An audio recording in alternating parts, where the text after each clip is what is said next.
ನಮಸ್ತೆ ಫ್ರೆಂಡ್ಸ್, ಸವಿಪಾಕಶಾಲೆ ಚಾನೆಲ್ಗೆ ತಮಗೆಲ್ಲರಿಗೂ ಸ್ವಾಗತ. ನಾನಿವತ್ತು ಮೊಟ್ಟೆ ಸಾರು ರೆಸಿಪಿನ ಮಾಡಿ ತೋರಿಸ್ತಾ ಇದ್ದೀನಿ. ಮೊಟ್ಟೆ ಸಾರನ್ನ ಯಾವ ರೀತಿ ಮಾಡೋದಂತ ನೋಡ್ಕೊಂಬರೋಣ ಬನ್ನಿ. ಮೊದಲಿಗೆ ಗ್ಯಾಸ್ ಮೇಲೆ ಒಂದು ಕಡಾಯಿನ ಇಟ್ಕೊತಾ ಇದ್ದೀನಿ. ಅದಕ್ಕೆ ಒಂದು 2 ಸ್ಪೂನ್ ಆಗುವಷ್ಟು ಎಣ್ಣೆ ಹಾಕ್ಕೊಂಡಿದ್ದೀನಿ.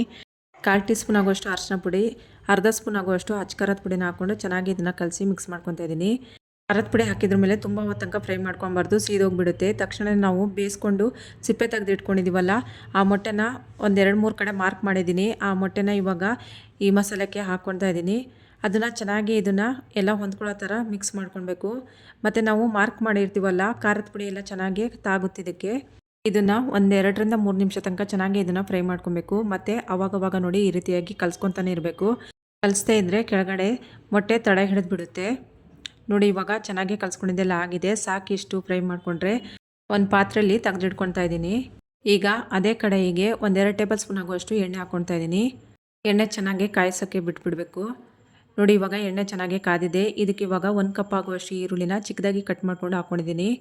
ಈರುಳ್ಳಿ ಒಂದು ಸ್ವಲ್ಪ ಜಾಸ್ತಿ ಹಾಕ್ಕೊಂಡ್ರೆ ನಾವು ಸಾಂಬಾರು ತಿನ್ನೋತ್ತಿಗೆ ಈರುಳ್ಳಿ ಬಾಯಿಗೆ ಸಿಕ್ಕಿದ್ರು ತುಂಬಾ ಚೆನ್ನಾಗಿರುತ್ತೆ.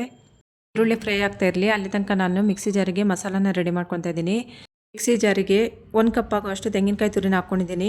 ಅದ್ರ ಜೊತೆಯಲ್ಲಿ 2 ಪೀಸ್ ಆಗುವಷ್ಟು ಚಕ್ಕೆ, 4 ಲವಂಗ, ಒಂದು ಅರ್ಧ ಟೀ ಸ್ಪೂನ್ ಆಗುವಷ್ಟು ಗಸಗಸೆ, ಅರ್ಧ ಟೀ ಸ್ಪೂನ್ ಆಗುವಷ್ಟು ಕಾಳುಮೆಣಸು ಹಾಕ್ಕೊಂಡಿದ್ದೀನಿ. ಅರ್ಧ ಇಂಚಷ್ಟು ಶುಂಠಿ ಕಟ್ ಮಾಡ್ಕೊಂಡು ಹಾಕ್ಕೊಂಡಿದ್ದೀನಿ.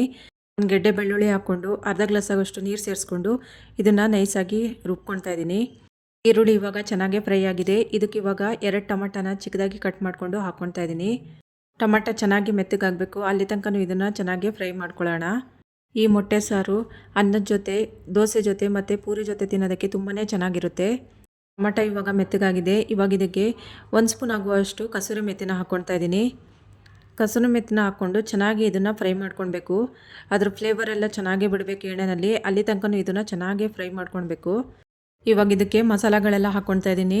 1-2 ಸ್ಪೂನ್ ಆಗುವಷ್ಟು ಅಚ್ಚಕಾರದ ಪುಡಿನ ಹಾಕ್ಕೊಳ್ತಾ ಇದ್ದೀನಿ. 2 ಸ್ಪೂನ್ ಹಾಕಿದರೆ ಸಾಕಾಗುತ್ತೆ. ಕಾಳುಮೆಣಸು ನಾವು ರುಬ್ಬಕ್ಕೆ ಹಾಕಿದ್ದೀವಿ. 1/2 ಟೀ ಸ್ಪೂನ್ ಅರಿಶಿನ ಹಾಕ್ಕೊಳ್ತಾ ಇದ್ದೀನಿ. 4 ಸ್ಪೂನ್ ಧನಿಯಾ ಪುಡಿ ಹಾಕ್ಕೊಳ್ತಾ ಇದ್ದೀನಿ.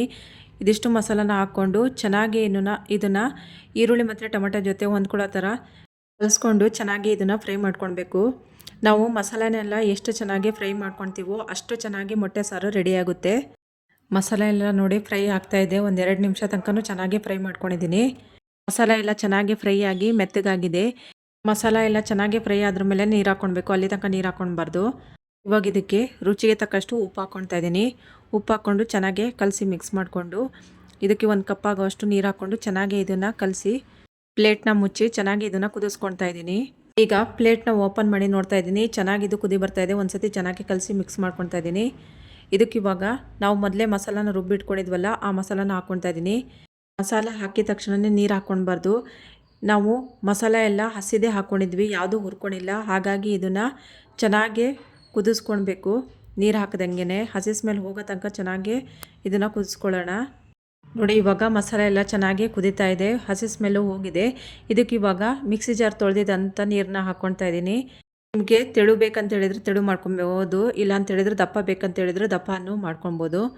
ನಾನಿಲ್ಲಿ ಮೀಡಿಯಮಲ್ಲಿ ಇಟ್ಕೊಳ್ತಾ ಇದ್ದೀನಿ. ಜಾಸ್ತಿ ಏನು ತೆಳು ಮಾಡ್ಕೊಳ್ತಾ ಇಲ್ಲ, ಜಾಸ್ತಿ ದಪ್ಪನೂ ಮಾಡ್ಕೊಳ್ತಾ ಇಲ್ಲ. ಗಸಗಸೆ ಕಾಯಿ ಎಲ್ಲ ರುಬ್ಬಿ ಹಾಕಿರೋದ್ರಿಂದ ಇದು ಮತ್ತೆ ದಪ್ಪ ಆಗಿಬಿಡುತ್ತೆ.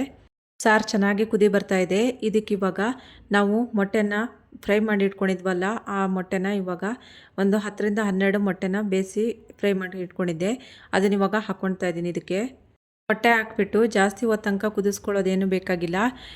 ಒಂದು ಕುದಿ ಬಂದರೆ ಸಾಕಾಗುತ್ತೆ. ಮೊದಲೇ ನಾವು ಮಸಾಲೆ ಎಲ್ಲ ಚೆನ್ನಾಗಿ ಕುದಿಸ್ಕೊಂಡಿದ್ದೀವಿ, ಹಸಿ ಸ್ಮೆಲ್ಲೆಲ್ಲ ಹೋಗಿದೆ. ಹಾಗಾಗಿ ಮೊಟ್ಟೆನೂ ಅಷ್ಟೇ ನಾವು ಬೇಯಿಸ್ಕೊಂಡಿದ್ದೀವಿ. ಒಂದು ಕುದಿ ಬಂದರೆ ಸಾಕಾಗುತ್ತೆ ಮೊಟ್ಟೆ ಹಾಕಿದ್ರ ಮೇಲೆ. ಇವಾಗ ನೋಡಿ ಚೆನ್ನಾಗಿ ಕುದಿ ಬರ್ತಾ ಇದೆ. ಕೊನೆಯಲ್ಲಿ ಇದಕ್ಕೆ ಸ್ವಲ್ಪ ಕೊತ್ತಂಬರಿ ಸೊಪ್ಪನ್ನ ಕಟ್ ಮಾಡಿಕೊಂಡು ಹಾಕ್ಕೊಂಡು ಚೆನ್ನಾಗಿ ಕಲಿಸ್ತಾ ಇದ್ದೀನಿ. ಇದಕ್ಕೆ ಮೊಟ್ಟೆ ಬೇಕಿದ್ದರೆ ಅರ್ಧ ಕಟ್ ಮಾಡಿಕೊಂಡು ಹೋಳು ಮಾಡಿಕೊಂಡು 2 ಭಾಗ ಮಾಡ್ಕೊಂಡಾದರೂ ಹಾಕ್ಕೊಂಡು ಕುದಿಸ್ಕೊಳ್ಬೋದು. ನಾನಿಲ್ಲಿ ಮೊಟ್ಟೆ ಹಿಡಿದನ್ನೇ ಹಾಕ್ಕೊಂಡಿದ್ದೀನಿ. ಈಗ ರುಚಿಕರವಾದಂಥ ಮೊಟ್ಟೆ ಸಾರು ರೆಡಿಯಾಗಿದೆ. ಒಂದು ಬೌಲ್ಗೆ ಹಾಕ್ಕೊಳ್ತಾ ಇದ್ದೀನಿ.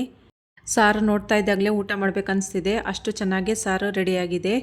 ನೋಡಿದ್ರಲ್ವ ಫ್ರೆಂಡ್ಸ್, ರುಚಿಕರವಾದಂಥ ಮೊಟ್ಟೆ ಸಾಂಬಾರನ್ನ ಯಾವ ರೀತಿ ಮಾಡ್ಕೊಳ್ಳೋದು ಅಂತ ಹೇಳ್ಕೊಂಡು. ಇಷ್ಟ ಆದರೆ ಲೈಕ್ ಮಾಡಿ, ಶೇರ್ ಮಾಡಿ, ಸಬ್ಸ್ಕ್ರೈಬ್ ಮಾಡಿ friends. Thank you for watching.